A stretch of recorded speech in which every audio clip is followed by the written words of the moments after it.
ප්‍රේමණීය සහෝදර සහෝදරීනි, නැවතත් උන්වහන්සේගේ වචනයේ සමග ඔබ මධ්‍යයට පැමිණීම මට ඉතාමත් සතුටක්. ස්වාමීන් වහන්සේගේ කරුණාවෙන් උන්වහන්සේගේ මුඛයෙන් නික්මෙනා වූ සියලු වචන වලින් බලය ලබා ගන්නට පුළුවනි. අද දවසේදී ගීතාවලිය 91 වෙනි පරිච්ඡේදය තුලින් මෙනෙහි කරන්නට යනවා. වැදගත් දේ නම් මෙම කොරෝනා වෛරස් කාල වකවානුව තුළ මෙම ගීතාවලිය 91 බොහෝ කිතුණුවන් අධික ලෙස කියවා කටපාඩම් කොට අදවතේ රඳවාගෙන ඇත. ඒ ඉතා හොඳ කාරණාවක් වේ. නමුත් මම දකිනා ආකාරයට ගීතාවලිය 91 වෙනි පරිච්ඡේදයේ පළවෙනි පදය ඉතා වැදගත් පදයක් වෙනවා ඇත. ඒ කුමක්ද නම් කියවන්නම්. මහෝත්තමයන්ගේ රාජස්ථානයේ වසන තැනැත්තේ සර්ව පරාක්‍රමයන්ගේ සෙවණේ වාසය කරන්නේය. එනම් මෙම මහෝත්තමයන්ගේ සෙවණේ සිටිනා ගීතාවලියේ 91 වෙනි පරිච්ඡේදයේ තිබෙනා වූ අනෙක් සියලුම ආශිර්වාදයන් ලබා ගන්නවා ඇත. එසේනම් මෙම මහෝත්තමයන්ගේ සෙවණේ සිටීම ඉතා වැදගත් කාරණාවක් වෙනවා ඇත. ඒ කුමක්ද කියා ටිකක් ගැඹුරින් අපි බලමු. ගීතාවලිය 91 වෙනි පරිච්ඡේදය තුල පරිච්ඡේදය ලිව්වේ මෝසස් කියා සමහරු කියති. සමහරෙක් එසේ නොවේ කියා කියති. නමුත් ඊට ප්‍රථම තිබෙන ගීතාවලිය 90 වෙනි පරිච්ඡේදයේ ලිව්වේ මෝසස් කියා අපි හොඳාකාරව දන්නවා. ඒ නිසා ගීතාවලිය 91 ඔව් තමයි ලියා ඇත්තේ කියා මම විශ්වාස කරමි. එනම් මෝසස් මෙය ලිවීමට හේතුව ඔව් මෙම මහෝත්තමයන්ගේ සෙවණ කුමද කියා උදාකාරව දැනී සිටි නිසාය. ඉංග්‍රීසි බයිබලයේ මෙසේ කියයි.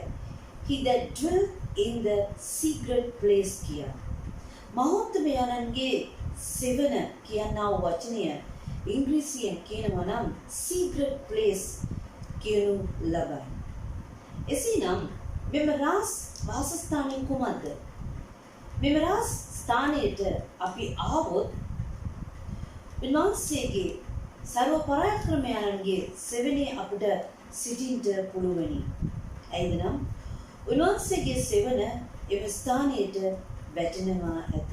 නික්මයාම 32 වෙනි පරිච්ඡේදයේ 33 වෙනි පරිච්ඡේදයන් කියවද්දී සැබවින්ම ඒ තුලින් බොහෝ දේවල් අපට ඉගෙනගත හැකිය.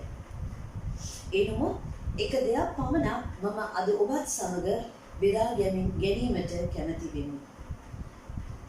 නික්මයාම 33 වෙනි පරිච්ඡේදයේ 18 වෙනි පදයේ මෝසස් දෙවියන් සමග කතා බහ කන්වර්සේෂන් තුල නිතර නිරත වෙනවා ඇත. ඔව් එන විටදී 18 වෙනි පදයේ කියනවා ඔව්ද අනේ ඔබගේ තේජස මට පෙන්වුම මැනවයි කීසේක. එවිට උන්වහන්සේ ඔවුන්ට පිළිතුරු දෙනසේක. පදයේ 21, 22, 23 වෙනි පදයන් මා කියවන්නම්. ස්වාමීන් වහන්සේද බලව මා ළඟ ස්ථානයක් තිබේ. නුඹ පර්වතයේ පිට සිටපන්න. එවිට මාගේ තේජස නුඹ පසු කර යන කල මම නුඹ පර්වතයේ විවරයෙහි තබා මා නුඹ පසු කර යනතුරු මාගේ අතින් නුඹ වසන්නේමි. මමද මාගේ අත අහකට ගන්නෙමි. එවිට නුඹ මාගේ පශ්වීම ප්‍රභාව දකින්නේයි නේය. ඒ මාගේ මූණ දකිනු නොලබන්නේයි කීසේක. මෙසේ මෝසස් දෙවියන් වහන්සේට කියනවා මම ඔබගේ තේජස දකින්න ඕනි කියා. එවිට උන්වහන්සේ පිළිතුරු දෙනවා නුඹ මේ පර්වතයේ සිටගන්න මා ළඟ පිළිතුරු දෙනවා.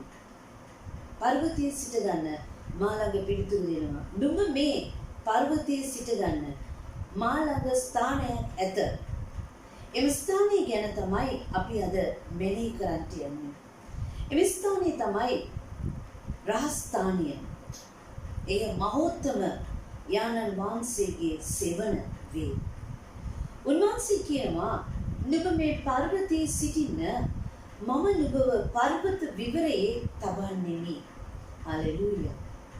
නැවතත් උන්වහන්සේ කියනවා නුඹ පර්වතයේ සිටගන්න එම පර්වතයේ එක් විවරයක් ඇත. එම විවරය තුල මම නුඹව ගෙන ගොස් තබමි.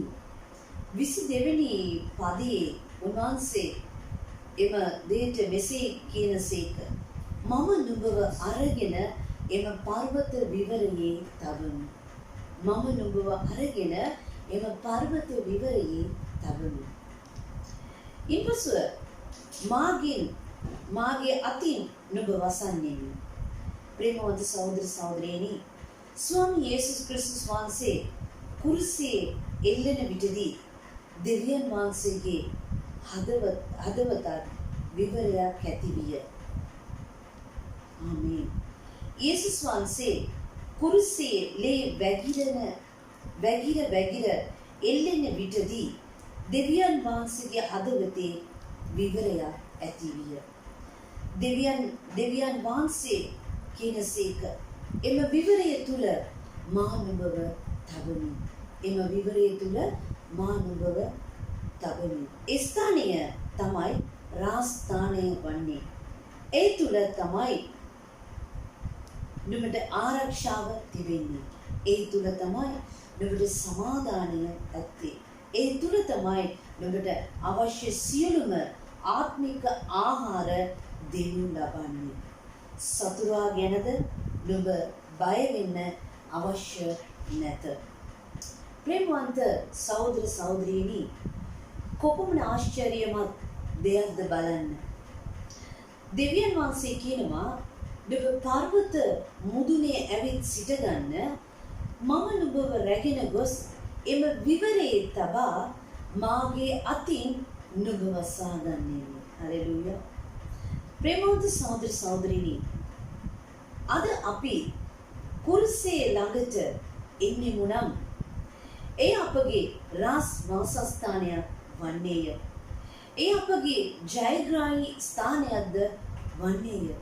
එය අපගේ සමාදානයේ ස්ථානයක්ද වන්නේය. එය අපව ආරක්ෂා කරන්නා වූ ස්ථානයක්ද වන්නේය. කුරුසිය ළඟට පැමිණ රැඳී සිටිමු. ගලාති 6 වෙනි පරිච්ඡේදයේ 14 වෙනි පදය මෙසේ පවසයි. නුඹත් අපගේ ස්වාමියෝ යේසුස් ක්‍රිස්තුස් වහන්සේගේ කුරුසිය ගැන මිස වෙන කිසි දෙයක් ගැන පාරාටු කරගන්නට මට නම් සිද්ධ නොවේවා. පෞල්තුමා මෙසේ කියයි. පෞල්තුමා හොඳටම ඉගෙනම ලැබුවා උපාධිධාරියෙක්. ඔහු පවසයි කිසිම දෙයක් මට එපාය. මම පාරාටු කරගන්නා වූ එකම එක දේ නම් එය යේසුස් ක්‍රිස්තුස් වහන්සේගේ කුරුසිය වේ. 1 කොරින්ති 1 වෙනි පරිච්ඡේදයේ 18 වෙනි පදයේ මෙසේ කියයි. මක්නිසාද කුරුසිය වචනේ විනාශ වන්නන්ට මෝඩකමය. නමුත් ගැලවෙනව අපට ඒක දෙවියන් වහන්සේගේ බලය. පෞල්තුමා කියයි මේ ලෝකයේ සිටිනාට කුරුසිය නම් එය මෝඩකමක් කිය. එනමුත් ගැලවෙනව අපට එය දේව බලයක්ව තිබේ. අදම අපි එම උසස් වාසස්ථානයේ තුලට එමුද? රාජස්ථානයේ තුලට එමුද? ප්‍රේමණීය සහෝදර සහෝදරියනි, උන්වහන්සේගේ සෙවණේ අපි සිටින විටදී අපි උන්වහන්සේ දෙස බලා කියන්න පුළුවන්. ගීතාවලිය 91 වෙනි පරිච්ඡේදයේ 2 වෙනි පදයේ මෙසේ කියයි. උන්වහන්සේ මාගේ රක්ෂස්ථානීය, මාගේ බලකොටුවය, මා විසින් විශ්වාස කරන මාගේ දිව්‍යයන් වහන්සේයි කියන්න පුළුවන්. උන්වහන්සේගේ සෙවණේ අපි සිටින විටදී උන්වහන්සේ මෙසේ කියයි. 3-4 පද මක්නිසාද උන්වහන්සේ පක්ෂි වැද්දාගේ මලපතින්ද විනාශ කරන වසංගතයෙන්ද නොම මුදා හරිනසේක. උන්වහන්සේ සුවකීය පියාපතින් නුඹ වසන සේක. නුඹ උන්වහන්සේගේ පියාපතියට ආරක්ෂා වෙන්නේය. එම විවරය අපි සිටින විටදී බා අය පවසයි රාත්‍රියේ බීතයටවත් දවාලේ විදින ඊගසටවත් අඳුරේ යන වසංගතයටවත් ඉර මුදල් වේලේ පාලු කරන විනාශයටවත් නුඹ බය නොවන්නේය. එම විවරයේ සිටින විටදී අත්වෙනි පදේ කියයි නුඹේ පැත්තක දහසක්ද දකුණු පැත්තේ දසදහසක්ද වැටෙන්නේය. එය නුඹට ලං නොවන්නේය. හලෙලූයා. එම සෙවණේ සිටින විටදී අටවෙනි පදේ කියයි නුඹේ ඇස් වලින් බලා දුෂ්ටියන්ගේ විපාකය දකින්නවා පමණක්ය. හලෙලූයා. ප්‍රේමවන්තනි, එම විවරය තුල අපි සිටින විටදී නවවෙනි පදේ කියයි මක්නිසාද ස්වාමිනී ඔබ මාගේ රක්ෂා ස්ථානයේය. නුඹ මහෝත්තමයන නුඹේ වාසස්ථානය කරගත්තීය. එම සෙවණි මා සිටින විටදී 10 වෙනි පදේ කියයි නුඹ කිසි නපුරක් නොපැමිණෙන්නේය. නුඹේ කූඩාරමට වසංගතයක් ලං නොවන්නේය. ප්‍රේමවන්තනි, රාස්ථානයේ අපි සිටින විටදී 11-12 වෙනි පදයේ මෙසේ කියයි මක්නිසාද නුඹේ සියලුම මාර්ගවලදී නුඹ ආරක්ෂා කරන පිණිස උන්වහන්සේ සුවකී දූතයන්ට නුඹ ගැන අනදෙනසේක. ඔවුන් නුඹේ පය ගලක නොවදින පිණිස ඔවුන්ගේ අත්පිට නුඹ උසලා ගන්නේය. හලෙලූයා.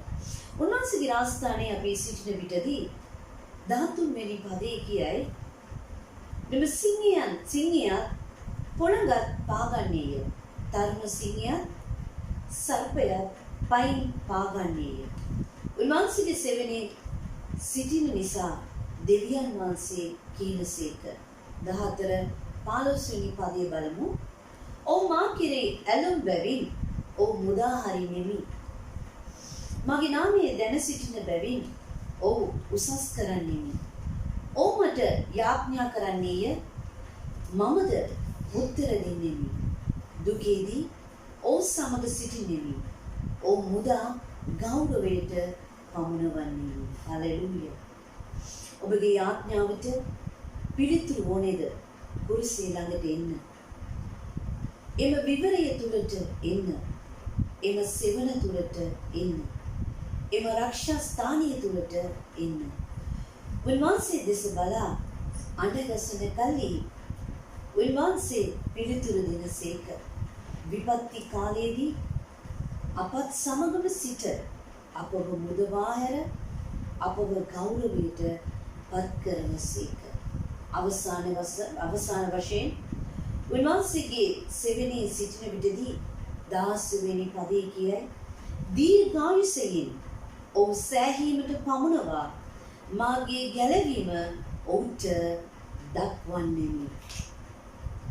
ප්‍රේමණීය සහෝදර සහෝදරියනි, මේ ලෝකයේ ඇති වස්තු සම්පත් ගෞරවයන් සැප ජීවිකාවන් සහ පාපයට යුතු සියලුම දේවල් අපට එපා. උන්වහන්සේගේ සෙවණේ තුලට එමු. කුරුසිය ළඟට එමු. කුරුසියේදී උන්වහන්සේගේ හදවත අප වෙනුවෙන් විවර කළසේක. නික්මයාම 33 වෙනි පරිච්ඡේදයේ අපි කියවද්දී බැලුවා දෙවියන් වහන්සේ මෝසස් දෙස බලා කියනවා නුඹ පර්වතයේ මුදුනේ ඇවිත් සිටින්න. මා නුඹව අරගෙන ගොස් පර්වත විවරයේ තබන්නෙමි. නමුත් අද අලුත් ගිවිසුම් ප්‍රමාණය අනුව එම පර්වතය එම විවරය අපව සොයමින් එන්නේය. හලෙලූයා. මෝසෙස්ව උන්වහන්සේ අරගෙන විවරයේ තැබූසේක. නමුත් උන්වහන්සේ අපව කැඳවනවා. අපගේ පාපයෙන් සියලු බැඳුම් වලින් නිදහස් කොට ගැනවීම ලබා ගන්නා පිණිස උන්වහන්සේ අපව කැඳවනසේක. වෙසවි බර උසුලන්නේ මා වෙතට ඇරි වරෙල්ලා මම නුඹට සාහනය දෙන්නෙමි කියා උන්වහන්සේ අපව කැඳවනසේක. අපි උන්වහන්සේගේ විවරය තුළට එන්න පුළුවන්. උන්වහන්සේ අපව කැඳවා යනසේක. එම නිසා අපි එම විවරය තුළට එමු. සැනසීම, සමාදානය, ආරක්ෂාව ලබා ගනිමු. ස්වාමීන් වහන්සේ ඔබ සැම ආශිර්වාද කරනසේක්වා. ආමේන්.